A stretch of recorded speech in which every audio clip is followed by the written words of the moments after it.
Okay, so I have just a couple of minutes before the show starts. So this is my main VCA bank, and you can see I have, let's see, main mix here. Then I have another for all the band submix, which are at Unity. Then I have submix bank for basically I have one QLab and I have some band monitoring and main PA. I will explain that later.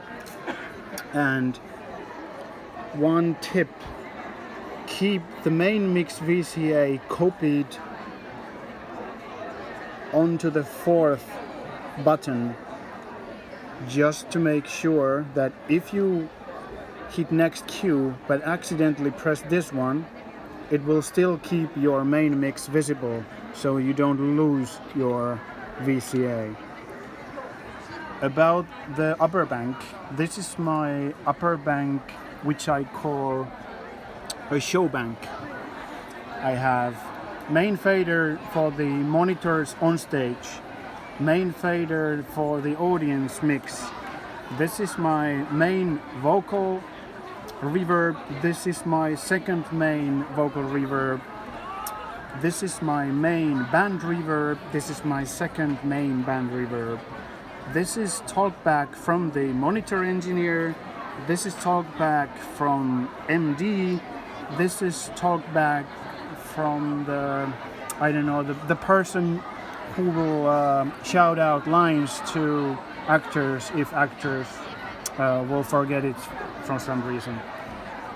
This is fader for click and this is fader for Semte, but I don't use these faders. I only watch that I can see click here, I can see Semte here.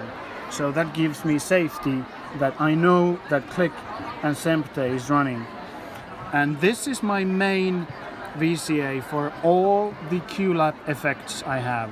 So if there's anything wrong with QLab, I can just put it down and QLab is muted.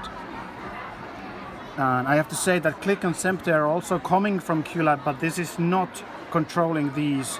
These are only controlled from the musical director. So about the sub VCA, I have here, I have another bank which is not visible right now. I have only 2 banks out of 4.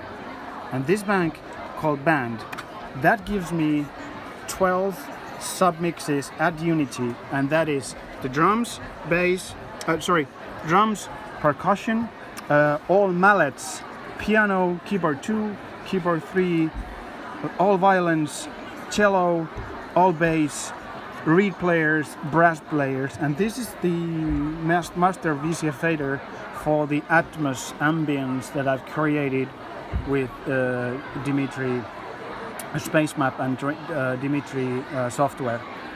So if I can play with this and bring more like concert hall acoustics during the show if I want to. But so far everything is mixed that I don't need to mix any of these. But if somehow there's, let's say, musical director says that there is a different player that needs a boost or something is wrong, I can adjust the mix accordingly. But this is not visible. I always keep the show bank so I can see click, Semte. I have control over QLab. And over here on the main faders, I will mix all the actors, and band is always at fader 1 for me. I know most people will do it flipped way, that the band master is on fader 12 and the actors will start from 1 onwards, but I've always used it this way, that this number 1 is bandmaster and all the band mix are on the left side, and these are for radio mics, and the radio mics are usually on the right hand side. Okay.